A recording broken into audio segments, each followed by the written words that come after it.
First, I want to give a big shout out to our DJ for the evening, Darku J, right here. Let's give him a shout out.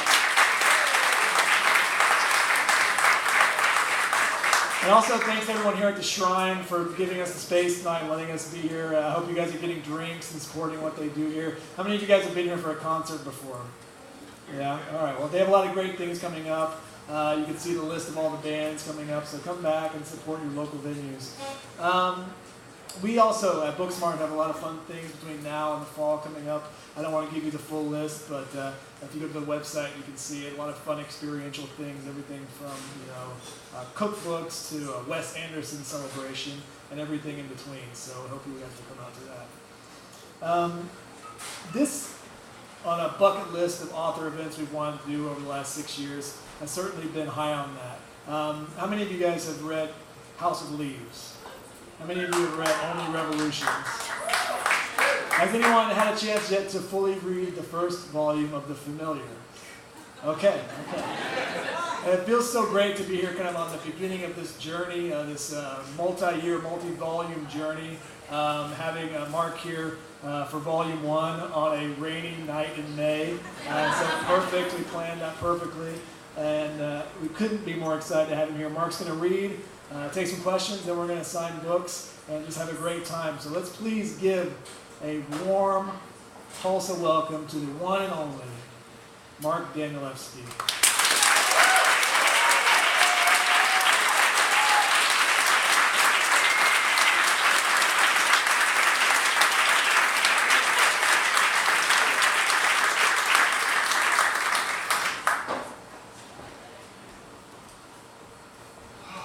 Can't believe I made it. Thank you, Oklahoma. I wouldn't be here were it not for Oklahoma. My father was an immigrant, and in the violent crucible of World War II, he heard about Oklahoma. It wasn't New York City, it wasn't Los Angeles, it was this place, and he said, that's where I want to go. So, because of that, here I am. So, wow. I'm curious, does anyone have a House of Leaves I could borrow for a moment? Maybe I'll give it back.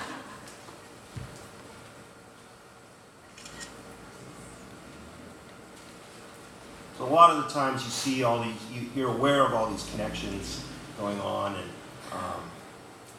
and then sometimes you sort of surprise yourself. And I was so focused on The Familiar over these last 9 years that, of course, the house is a bedrock of that, of everything I do. But as I began to kind of revisit it, as I was getting ready to come on tour, I started to remember this little piece, which I think was written back almost towards the very start of, maybe a few years after I started writing House of Leaves, so an early fragment. The panther paces. Waiting reminds him that clarity is painful, but his pain is unreadable, obscure, chiaroscuro to their human senses. In time, they will misread his gait, his moon-mad eyes, the almost gentle way his tail caresses the bars. In time, they will mistake him for something else, without history, without the shadow of being, a creature without the penance of living. They will read only his name. They will be unable to perceive what strangeness lies beneath his patience. Patience is the darkest side of power. He is dark. He is black. He is exquisitely powerful. He has made pain his lover and hidden her completely. Now he will never forget. She will give birth to memories they believe he has been broken of. He smells the new rain, tastes its change. His claw skates along the cold floor. Love curled up and died on such a floor. He blinks. Clarity improves. He hears other creatures scream and fade, but silence is his. He knows. In time, the gates will open. In time his heart will open, then the shadows will bleed, and the locks will break. Thank you. Thank you.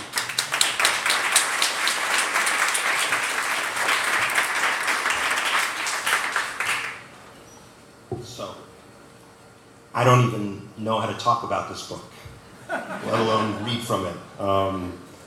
It's so fresh, and it insists upon its freshness. It's a newborn.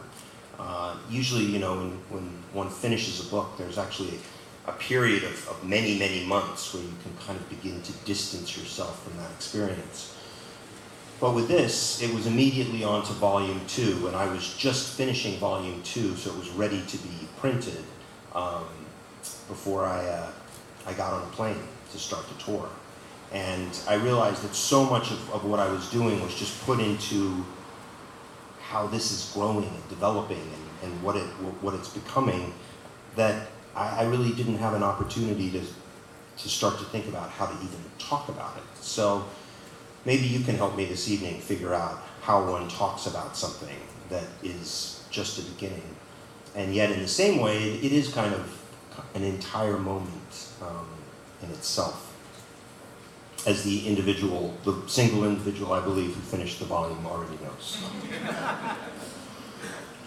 So it's something that has this kind of reach, 27 volumes. I will figure we should start with another strange little fragment, which is at the very, very end of time.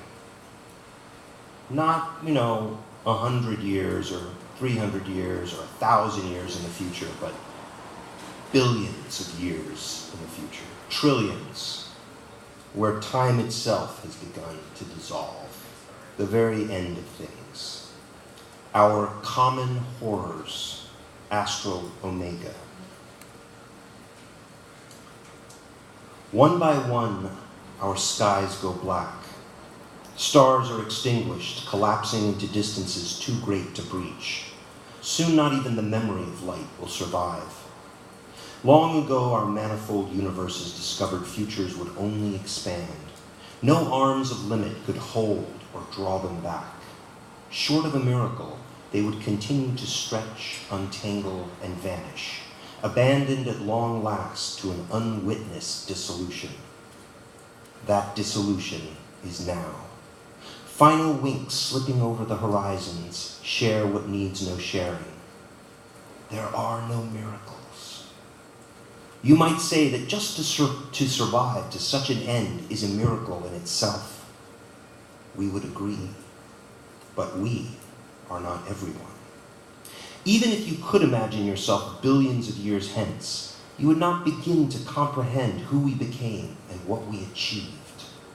Yet left as you are, you will no more tremble before us than a butterfly on a windless day trembles before colluding skies, still calculating beyond one of your Pacific horizons. Once we could move skies. We could transform them. We could make them sing. And when we fell into dreams, our dreams answered questions, and our skies, still singing, answered back. You are all we once were, but the vastness of our strangeness exceeds all the light years between our times. The frailty of your senses can no more recognize our reach than your thoughts can entertain even the vaguest outline of our knowledge. In ratios of quantity, a pulse of what we comprehend renders meaningless your entire history of discovery. We are on the other side of history, yours just beginning, ours approaching 1 trillion years of ends. Yet, even so, we still share a dyad of commonality. Two questions endure, both without solution. What haunts us now and will always hunt you. The first reveals how the promise of all our postponements, ever longer, ever more secure, what we eventually mistook for immortality, was from the start a broken promise. Entropy suffers no reversals. Even now, here, on the edge of time's end, where so many continue to vanish, we still have not pierced that veil of sentience undone, the first of our common horrors, death. Yet we believe and accept that there is grace and finally truth in standing accountable before such an invincible unknown. But we are not everyone. Death, it turns out, is the mother of all conflicts. There are some who reject such an outcome. There are some who still fight for an alternate future, no matter the cost. Here then is the second of our common horrors, what not even all of time will end, what plagues us now, and what will always plague you, war.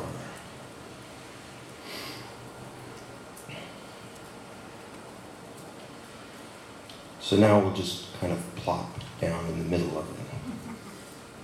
We'll maybe join that little frail butterfly that has no idea what's beginning to brew across the horizon.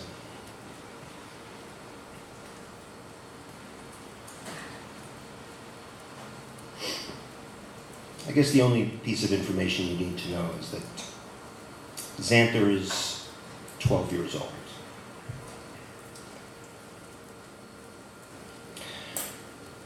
Dr. Potts never made Xanther feel punished.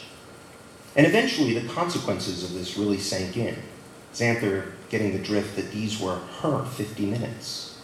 And she could trust him for the most part, even if she had no idea why the most part, or even what the most part was. Parts which made no difference if she got right to it, like she did today, following early advice by Dr. Potts. Try telling me the thing that is most difficult to tell. I will help you. Or if not that, then ask me the question that is most difficult to ask, and I will help you. So Xanther went right to the raindrops, the number that said there was a number, even as it hid a number that was no number, and how it had made her feel. She even explained how her friend Clay had a brother named Phineas who was brilliant but fears dolphins. Or not the dolphins, but how many dolphins there are, because his fear is also about the counting. Because when you see 3 dolphins playing in the waves, that means there are really like 9, with the rest under the waves. But if you see like a lot, like 27, there are really like 243. And that's just when we're talking about dolphins. I mean, what if we're really talking about bad things, like counting crimes? And then your mind really heats up and keeps heating up until it might just turn into sticky, smelly smoke. Xanther also told Dr. Potts that this part was really difficult, how Clay thought his brother was crazy and needed to get back in a hospital again. Phineas had already tried to kill himself twice.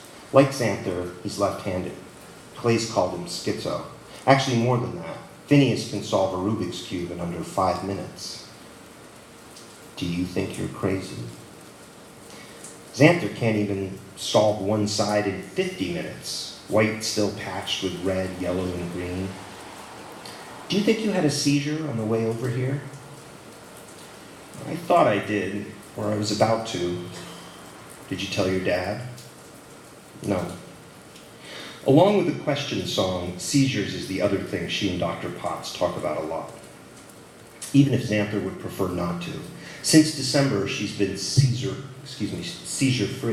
No pills either. Just the new diet, ketogenic.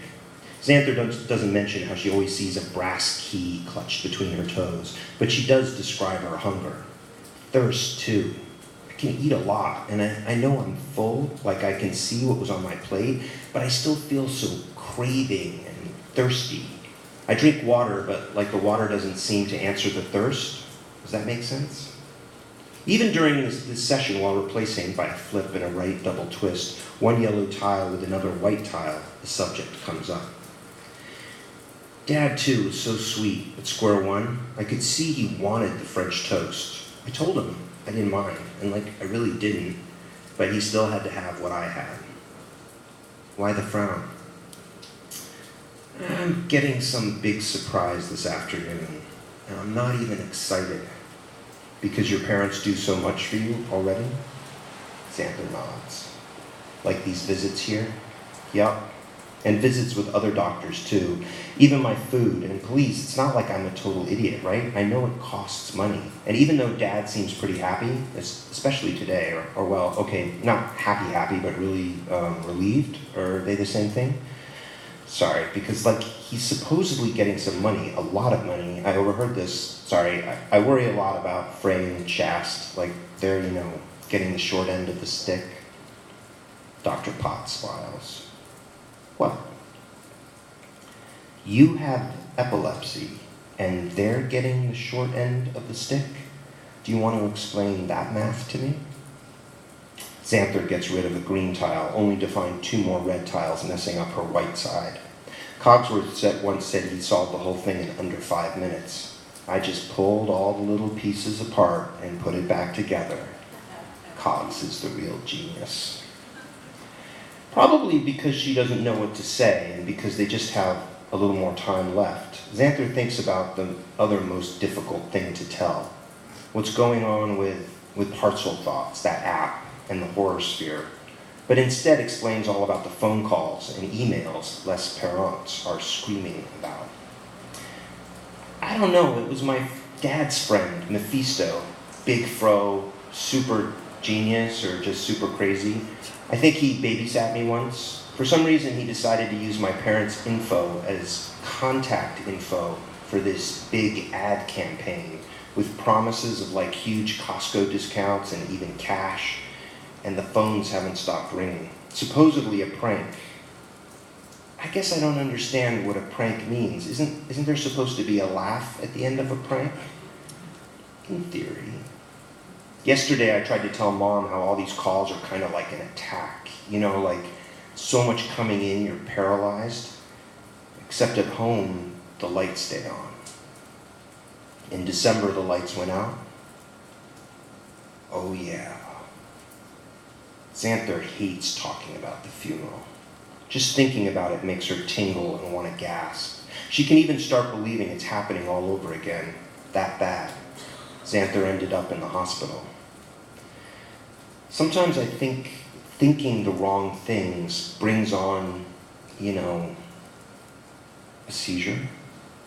Xanther nods. She's never gotten used to saying it, like it's freaking Voldemort. Except so much worse than Voldemort. Voldemort. There, she said it. Excuse me? Dr. Potts, do you ever think like there's a conversation going on? Like somewhere out there, somehow parallel to the one you're having with yourself, like in your head, or even with someone else? How do you mean? Like there are these voices that know everything. So close. Like voices that don't really live and can't die and have been around forever. Such a noisy, boisterous parade. Before the start of things, and will even be around after the end of things, she has no idea. Privileged with all that's that. Like Google, only true. Xanther stops flipping the Rubik's Cube. Tears wet both her cheeks. I really miss him. I'm glad to hear that. Like, even when I'm not thinking about him, I think I am thinking about him. And I know I didn't even know him that well. Dr. Potts hands her a box of tissues. If I could grant you one certainty, Xanther, one which you could hold on to without dissolving under all your scrutiny, let it just be how remarkable a young girl you are. And why do I feel like such a disappointment? Like I'm disappointing him all the time. Like Frady K, that's what he called me. Dove was so brave, and I can't even be at his funeral without... Sometimes I feel so ashamed. Actually, all the time. Xanther, how do you imagine brave? Dr. Potts suddenly asks, moving slightly forward in his chair, too, head up, almost rigid. Fearless? I mean, like, I don't want to feel like so jittery all the time. Is that all you want? Xanther stops fiddling with the Rubik's Cube. Think big, young lady. And for a moment, she's all Dove, or wants to be like Dove. Not all over the place and over-inquisitive, but clear and sure and gentle and true. What you don't need years and years to hear, or a bed full of books to understand, or all the scars of a lifetime to value. Something so small and light, it practically sits in your palm. What Xanther could share, what would bring comfort, and in times of fear, could bring calm. Isn't not jittery like a good start? Xanther says instead, back to the Rubik's Cube. What's happening in school, Dr. Potts asks then, relaxing back into his chair, but not quite relaxing, alert still to something Xanther can't quite follow. Any predators? Preds? This new direction is a mystery, but Xanther appreciates Dr. Potts' use of her vocabulary. He already knows how many of the family moves were because of bullying, sometimes physical, with one particularly bruising encounter, small bones fractured, which les parents still can't believe was nothing. Even though Xanther swears it was nothing compared to a full-on attack like in Alexandria, with all of Doug's comrades in uniform, saying if Xanther needs anything at all, they would do it, even if that meant marching into hell itself, which Xanther doesn't believe in, and then all of them standing by helpless as Xanther began slamming into the coffin, forearms first, then her head, until a ground heavier than any coffin started hitting her too.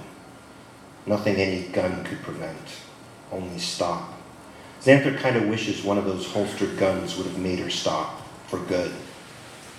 Her parents, though, didn't stand by helpless. They knew what to do. It didn't involve guns.